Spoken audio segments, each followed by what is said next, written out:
हाँ देखिए बच्चों, कल हमने पढ़ाया था हिंदी गद्य का इतिहास पढ़ा रहे हैं इस समय। इसके बाद भारतीय युग प्राचीन काल कल पढ़ाया था मैंने। 4 लोगों के, उन नायकों के नाम बताए थे। सभी को याद करना है, लिखना है कापी पे। और इसके बाद हम दोबारा आगे कोर्स नहीं करवाएंगे, इसी के आगे बढ़ रहे हैं। आज हम आपको पढ़ा रहे हैं भारतीय युग। देखिए भारतीय युग के महत्वपूर्ण योगदान देने वाले भारतीय युग हरिश्चंद्र जी हैं। इसी कारण इनका नाम भारतीय युग दिया गया है। भारतीय युग भारतीय हरिश्चंद्र जी के नाम से ही दिया गया है। इनका समय चला है 1868 ईस्वी से 1900 ईस्वी तक। इनका जन्म 1850 में हुआ था और 1885 में इनका देहांत हो गया था। इसी समय तक अपना ये योगदान दे पाए। ये 1850 और 1885 तक कितना समय हुआ? 35 वर्ष। 35 वर्ष की अवस्था तक हिंदी साहित्य को अपना विशेष योगदान इन्होंने दिया। इसके बाद इनका स्वर्गवास हो गया। इन्होंने अपनी पत्रिका का संपादन किया, कवि वचन सुधा। इन्होंने उपन्यास, नाटक, निबंध सभी खड़ी बोली में लिखे। इनकी भाषा कौन सी है? खड़ी बोली। कवि नहीं बल्कि एक ही संस्था थे। इनके सहयोगी कवि देखिए इस प्रकार हैं: भारतीय हरिश्चंद्र जी, प्रताप नारायण मिश्र, बद्रीनारायण चौधरी प्रेमगन, श्रीनिवास दास, राधाचरण गोस्वामी, किशोरीलाल गोस्वामी, बाल मुकुंद गुप्त, बालकृष्ण भट्ट। भारतीय हरिश्चंद्र जी की देखिए रचना क्या है? अंधेर नगरी। प्रताप नारायण मिश्र ब्राह्मण, बद्रीनारायण चौधरी प्रेमगन की आनंद कादंबरी, श्रीनिवास दास परीक्षा गुरु।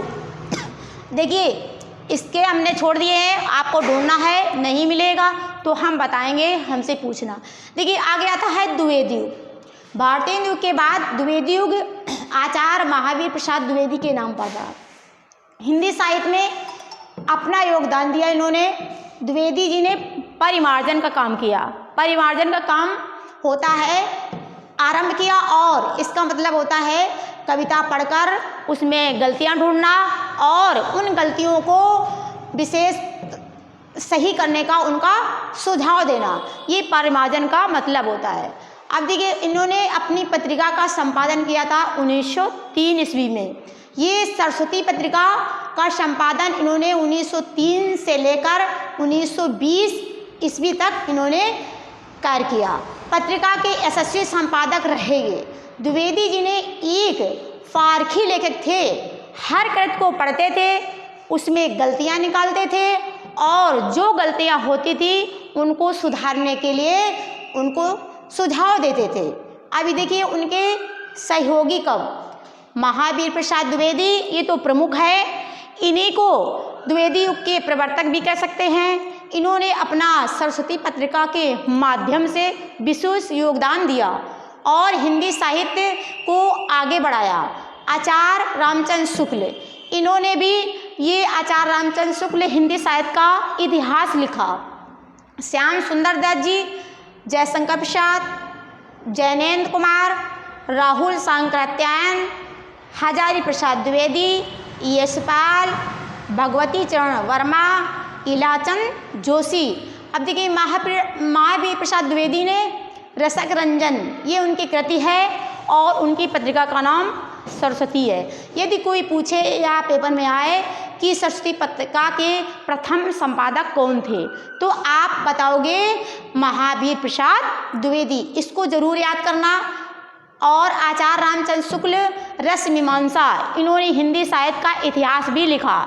इन्होंने भी परिमार्जन का कार्य भी किया। श्याम सुंदर दास नागरी प्रचारणी, ये पत्रिका के रूप में लिखा और नागरी प्रचारणी सभा हुई थी, उनके ये अध्यक्ष भी रहे। जयशंकर प्रसाद ने इंदु, नाटक, कहानी ये सभी लिखे। जैनेन्द्र कुमार ध्रुव यात्रा, राहुल सांकृत्यायन घुमक्कड़ शास्त्र और हजारी प्रसाद द्विवेदी, यशपाल, भगवती चरण वर्मा, इलाचंद जोशी, ये सभी ने विशेष योगदान द्विवेदी युग में दिया। अब इसके बाद आगे का युग हम कल बताएंगे। इसको अपनी कॉपी पे लिखना है, याद करना है, और हम चेक करेंगे। इसके बाद आगे का कोर्स नहीं करवाएंगे, उसके आगे चलेंगे जब स्कूल खुलेगा। और तब तक इसी कॉपी में सब पूरा लिखना है और याद करना है।